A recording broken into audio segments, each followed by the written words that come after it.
As much as we all know that there's no way to undo something from the past, we will all still inevitably find ourselves at some point really wishing that we could. Well, as the saying goes, hindsight is 20/20. However, this little lesson in life comes with a totally different degree of shock factor to it when discovering just how extensive the narcissist blindsiding you really was, which sadly for most is so far on the high end of things. By the time things switch from what is more to that of total legal blindness to becoming anywhere close to 2020, you are already up to your neck in their twisted game, trauma bonded, confused, as they have intentionally discombobulated and contorted your reality through the use of gaslighting, brainwashing, hot and cold treatments, and daily unleashings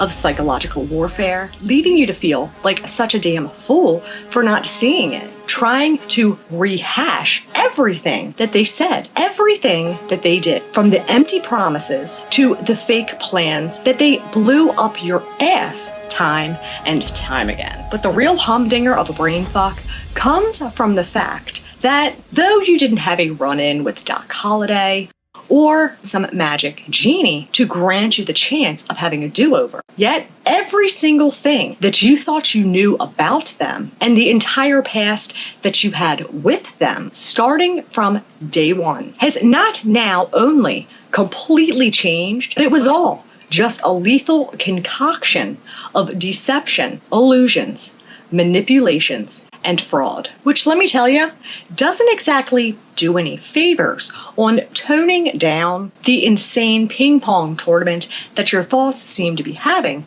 24/7. And well, it's hard enough as it is to have to face and accept being betrayed in the most fundamental ways possible, and or let go of someone that you generally cared about. But it's even harder to get your head wrapped around the idea of letting go of something that you never had, or coming to terms with the fact that you just spent years, decades, investing your time and energy and fighting to help fix a relationship with a person that never even exists. Which that right there is one surefire way to make someone feel crazy, if all of the other deliberate means of crazy-making tactics weren't enough as it is. And well, quite frankly, is a bloody miracle, really, that the survivors of narcissistic abuse aren't all standing in corners somewhere, ripping their hair out while screaming profanities. 'Cause, well, it is a whole lot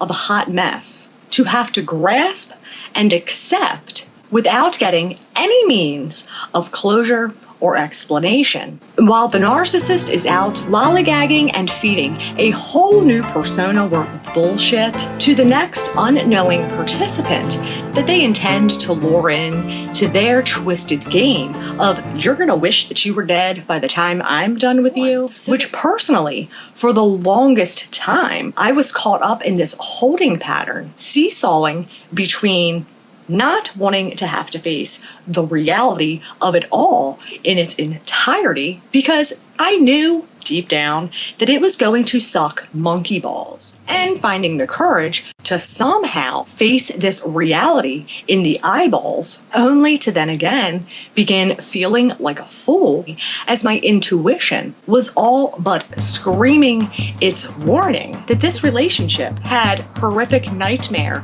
straight out of hell written all over it. But my fear of facing it has now cost me 20 years of my life, not to mention my soul. And it wasn't until I looked at it differently that it began to become a little bit easier to accept and made it possible to finally let go without feeling like I just tossed 20 years straight on in to the meat grinder. And is not only something that you need to remember, but it is crucial to remind yourself of constantly. Because here's the deal. Regardless of how fake, soulless, and spineless they truly are on the inside, or that everything about the relationship and them was built off of nothing but fraud. One, you didn't know. And 2, doesn't mean that your effort and your genuineness behind these efforts weren't real. And there's nothing shameful about your making the effort in attempt to try to resolve conflict, have a meaningful relationship, or have the back of someone that you cared about. Your efforts and your continued fight through their constant attempts at tearing you down were not only real, but they speak volumes about you and the type of person that you are. And though this illusion they implanted in your psyche weren't anything close to who they really were, the things made them come off like someone that was so familiar and comfortable for you to be around. It was almost as if you have known them your entire life. Why it felt like they understood you, like they really got you, and were but 2 peas in a pod, sharing the same likes, dislikes, interest, and values. That amazing person that you have kept fighting for, the person that they led you to thinking was them, was you all along. They were literally mimicking and mirroring who you are. And as much as their insults and demeaning remarks that they hurl at your head to create uncertainty in you and to make you doubt your own judgment by gaslighting, blame shifting, and projecting their actions, their problems, their wrongdoings, as if you're the monster, the shit that they tell others to rub your name through the mud and use their smear campaigns has nothing to do with you one little bit. Absolutely nothing. Zero, zilch, nunya. It is not you who they hate or the one that should be questioning their actions and their judgment, but it is 100% nothing more than a reflection of who they are. And it's the very reason that the grass is never greener and never will be for them, because every patch of grass that they ever step on, they poison with the projections of the very person that they refuse to face at all cost. But by no means do their projections define you or your fault that they couldn't become you.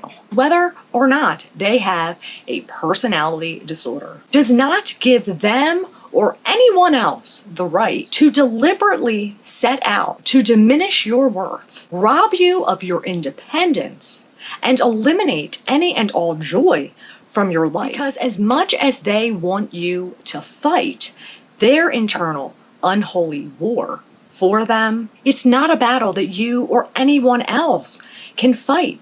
You did not create the beast who thrives off of chaos and sadism inside of them, and it is not your job or responsibility to try to tame it, because you can't.